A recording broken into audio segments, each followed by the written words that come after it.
o'zimizni O'zbekistonda bo'lgan voqea butun masjidlarimizda domlalarimiz ham buni ma'ruza qilishdi, ibrat bo'lsin deb. Nima uchun ibrat bo'lsin deydi? Bo'lgan voqea bo'lgancha. Bir otaxon 7 marta hajga borib keldilar.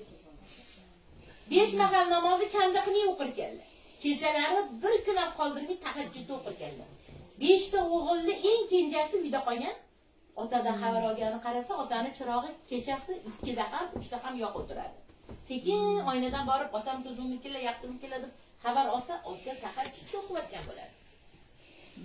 Sekingina kiradi, o'g'il yana yotadi. Lekin ota kunlardan biri vafot etadilar-yu, butun tumonatni yig'iladi-yu, qabrda go'r qazilmaydi. 7 marta hajga borib kelganlar, 5 mahal namozni kanda qilmay o'qinglar, tahajjudni qoldirmay tahajjudni o'qinglar, ro'zalar tutganlar, hammasini qilganlar, zakotlar berganlar. Lekin qabr ko'lanmasa o'sha insonga. Nima deb o'ylaysiz?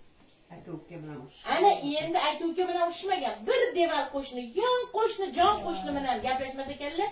7 marta hajga borib kelganlarida, qo'shni hajiz muborak bo'lsin qo'shnidan chiqqanlarida hamma bilan assalomu alaykum deb quchoqlashib ko'rishgan otaxon, hali qo'shnining oldiga kelganda salomga ham ali olmasdan yuzni o'girib boshqasini ko'rishib ketgan ekan. Haligi qo'shni janozada qatnashib turibdi. Kenji o'g'il bilarkan o'sha qo'shni bilan gaplashmasliklarni. Kenji o'g'il shunda hamma o'g'illarni chaqirishdi, jiyanlarni chaqirishdi qabr ko'lashishga. 7 ko'lab ko'rishyapti, 7 ko'lab ko'rishyapti, qabr ko'lanmayapti. Shunda domla chaqirib kimdandir xapamilar, kimdir xapami deb o'g'illarni chaqirganda kenji o'g'il bilarkan o'sha janozada qatnashyapti, jon qo'shni. Shunda oyoqlariga yiqilib kenji o'g'il, "Jon, amakijon, otamni kechiring. Qabr ko'lanmayapti. Siz kechirmasangiz qabr ko'lanmaydi. Otamni kechiring, jon amakijon" deganda, "Ey bolajonim, o'rningdan tur, otangni men allaqachon kechirganman. Alloh kechirsin otangni. Oxirgi hajdan kelganda ham yig'lab ichlarim og'rib chiqib keldi. Nahotki qo'shnim arzimagan narsaga arazlagan u 7 marta hajga borib kelib, shu oxirgi borib kelganda ham chiqqanimda salomimga ali olmay yuzini chimdab teskari o'girganda, nahotki hajga borib kelsa ham meni kechirmay, nahotki kibrli ketmadi Alloh deb ichim yig'lab uyimga chiqqanman. O'shandan ichim yig'laydi. Lekin Allohga duo qilaman. Men otangni allaqachon kechirganman. Lekin otang meni salomlarimga ali olmagan. Bu kibr kimga? Degan-ku, to'g'rimi? Biza bandamiz u. Ana shunda onalarini qabrini topib, ana o'shanga zo'rg'a ko'mishgan ekan va o'sha domla hammaga gapirganlar. Ibrat bo'lsin azizlarim. Men hajlarga 100 marta borib kelmaysizmi? Umralarga borib kelmaysizmi?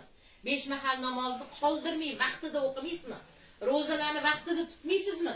Zakotlarni berib yetimni boshini silamaysizmi? Lekin bir insonni kechirmaydigan bo'lsangiz, hammasi bir tin ekan. To'g'rimi? O'shancha azizlarim, Alloh kechirgan bandasini kechirar ekan, kechirimli bo'laylik. Bu muborak Rajab oylarida hozir kimdan xafa bo'lsangiz ham ichingizda ya Robbi, falonchi qalbimni ortuvdi. O'zingni rizoligi uchun kechirdim deng. Inson o'zini o'zi kasal qiladi, qalbini yara qiladi o'zini o'zi. Keyin kasallik chiqadi, yuragi og'riq, hamma kasallik shundan chiqadi. Bu qalbini zaharlab, gina saqlashdan bo'ladi.